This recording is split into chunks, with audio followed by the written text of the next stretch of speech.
વંદે માતરમ. જય હિન્દ. મુખ્યમંત્રી શહેરી બસ સેવા અંતર્ગત બોટાદ શહેરી બસ સેવાનું ગામડામાં ગેરકાયદેસર સંચાલન કરી અને કરોડો રૂપિયાનો ભ્રષ્ટાચાર આચરવામાં આવ્યો છે. એનો આ જીવંત દાખલો છે. કારણ કે આજે નગરપાલિકા અને એજન્સીની મિલીભગતથી સોશિયલ મીડિયા પર ફક્ત એક જ ન્યૂઝ પ્રસ્તુત કરવામાં આવે છે કે સાળંગપુર અને પાળિયાદના રૂટ બંધ થવાથી આ યાત્રાળુઓને મુશ્કેલી પડે છે. તો એસટી વિભાગ દ્વારા જે 5 રૂટની એનઓસી આપવામાં આવી છે, એમાંથી બોટાદના કોઈ પણ શહેરીજનો દ્વારા આ રૂટમાં સિટી બસ સેવા ચલાવવા અંગે કેમ કોઈ માંગણી કરવામાં આવી નથી. પણ જે લોકોને ખ્યાલ જ નથી કે આ મુખ્યમંત્રી શહેરી બસ સેવા છે એ શહેરના લોકોની સુખાકારી માટેની યોજના છે, પણ આવા અધિકારીઓ દ્વારા પોતાના અંગત હિત માટે નગરપાલિકાને આર્થિક નુકસાન કરી કરોડો રૂપિયાનો ભ્રષ્ટાચાર આચરવામાં આવ્યો છે.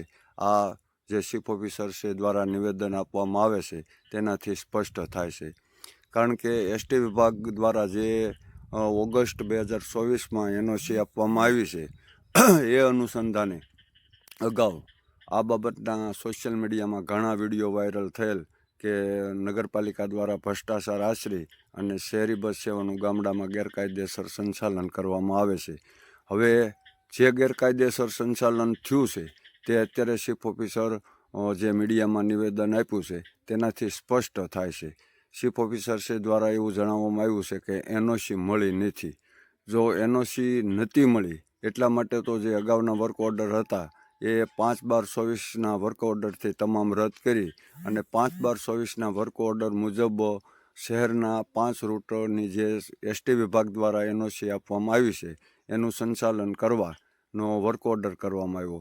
પરંતુ પાછલા બારણે આ અધિકારી દ્વારા એજન્સીને પ્રોત્સાહન આપવા માટે જે ગેરકાયદેસર સંચાલન કર્યું અને અત્યાર સુધી જે ગેરકાયદેસર બિલો ચૂકવવામાં આવ્યા છે તેના માટે નગરપાલિકાના મુખ્ય અધિકારી પણ માહિતગાર હતા અને તે સમયના નગરપાલિકાના વહીવટદારશ્રી પણ આમાં બધી વાતથી વાકેફ હતા.